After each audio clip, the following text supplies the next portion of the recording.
أعوذ بالله من الشيطان الرجيم. بسم الله الرحمن الرحيم. يا أيها المزمل قم الليل إلا قليلا نصفه أو انقص منه قليلا أو زد عليه ورتل القرآن ترتيلا إنا سنلقي عليك قولا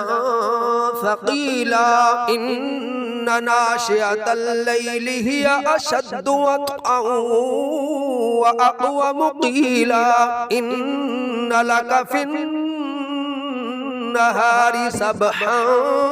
طويلا واذكر اسم ربك وتبتل إليه تبتيلا رب المشرق والمغرب لا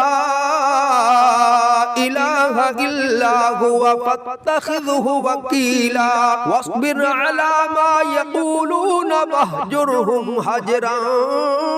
جميلا وذرني والمكذبين أولي النعمة ومهلهم قليلا إن لدينا أنكالا وجحيما وطعاما ذا غصة وعذابا أليما يوم ترجف الأرض والجبال وكانت الجبال كثيبا مهيلا إنا أرسلنا إليكم رسولا شاهدا عليكم كما أرسلنا إلى فرعون رسولا فعصى فرعون الرسول فأخذناه أخذا وبيلا فكيف تتقون إن كفرتم يوما يجعل البلدان شيبا السماء منفطر به كان وعده مفعولا إن هذه تذكرة فمن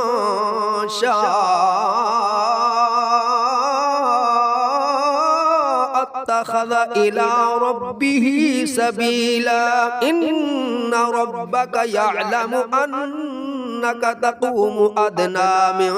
ثلثي الليل ونصفه وثلثه وطائفة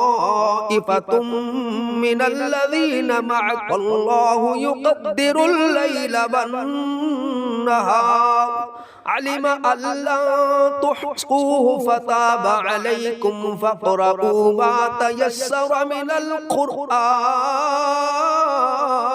علم أن سيكون منكم مرضى وآخرون يضربون في الأرض يبتغون من